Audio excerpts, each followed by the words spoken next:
Hello, my name is Christian, and in this video we'll be doing a movie review and a recap of the Lazarus Effect. Now, this movie came out in 2015 and it runs at 1 hour and 23 minutes.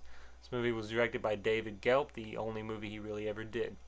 Now, this movie starts off with a group of scientists trying to bring a pig back to life. They are trying to defy logic and bring the dead back. Now, there'll be a documentary person that comes in. This will be Eva, played by Sarah Bolger. So first you will meet two of these scientists, and this will be Zoe, played by Olivia Wilde, and then we have Frank, played by Mark Duplass. Now, later she will meet Clay, played by Evan Peters, and Nico, played by Donald Glover. Now, after she meets them, it will go to Zoe and Frank sleeping, and Zoe is woken up by nightmares. She has nightmares about her childhood because her neighbors got caught in a fire and they died. So after that, the next day they are trying to bring a dog back to life, and they think they have failed, but they do bring the dog back, but the dog comes back being aggressive and not wanting to eat, drink, or sleep. So they really don't know what to do with the dog at the moment. The only one that really wants to get rid of it is Clay, and Clay is really the only one with a right mind in this movie, but nobody really wants to listen to Clay because everybody's pretty much dumb in this movie. Even though everybody's a scientist, they are pretty dumb. And after that, Cryonis, a company, comes in and takes the serum they have been working on, and they take it for themselves. So the scientists try to form a plan and sneak back in and get the serum for themselves, but that plan does not go as well as they hoped, because Zoe gets killed by an electric shock from the machine. She is wearing her ring, and you're not supposed to do that in the lab, but she must have not been thinking, and she gets killed. So Frank is really the only one that wants to bring her back because that is his fiance, but not everybody else is on board. But they go on board because deep down they really want her back alive too. So they bring her back, but she's not really herself. She is seeing things and hearing things that she shouldn't be able to. She can read people's minds and move stuff with her mind, and throughout the movie she is getting worse and worse and worse. So they really don't know what to do with her, but they do want to put her down so she really can't do anything else, and see what they can do from there. But she hears all of this. So first off, she kills Nico.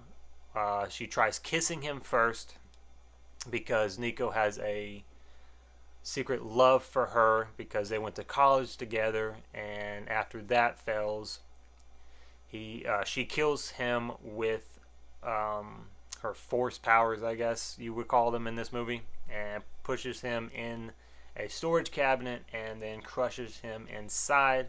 So he is the first to die. And then after that, Clay is catching on and about to accuse her, but he gets killed by her, and she kills him with a vape pen that he uses throughout the movie. He loves smoking in the lab, and it came back to haunt him, so she forces it down his throat, and Eva and Frank are trying to get the vape pen out of his throat with forceps, but they are too late, and he chokes on the pen, so he is dead now. And then pretty much Zoe turns off all the lights, so it is dark, there's no power, so they have to form a plan to knock her out. And Frank is the one that goes out first, and he tries to put her to sleep with like this stuff that's used to put out rhinos or elephants, but he can't. He gets in too close, and she pretty much cracks his skull, and then after that it's left to Eva. But before their final showdown, Zoe puts all of the serum into her body, so she is more powerful now. So she sends Eva to the nightmare realm in this movie because of Zoe's past. And in the nightmare realm, Eva talks to her younger self, Zoe's younger self, and uses that against her by opening the door to her neighbor's house, because Zoe was the one that set the fire in the first place in the apartment building.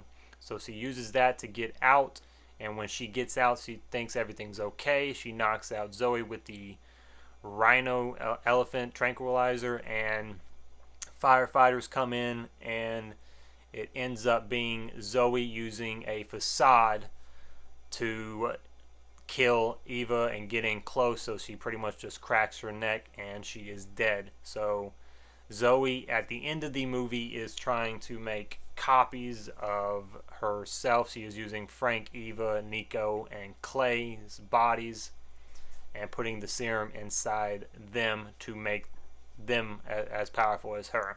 So that is pretty much where the movie ends. There really isn't much to talk about because this is a very short movie. It should have been at least 30 minutes longer, gave a lot more character development, and used the actors and actresses they had in this movie a lot better, because Evan Peters is an amazing actor, but they just didn't use him for enough screen time. They didn't use Donald Glover for enough screen time. He's an amazing actor as well. And Olivia Wilde is an amazing actress, but they just didn't use any of these people the way that they should have. There's a lot of CGI in the movie. The kills are not that great in this movie. They're kind of just there. And this movie, to me, probably gets about a 6 out of 10. It's not the best movie, but it's definitely not the worst, and that is my ranking on this movie. I hope you enjoyed this video, and if you enjoyed this video, check out my other videos, and have a great day, and thank you again for watching.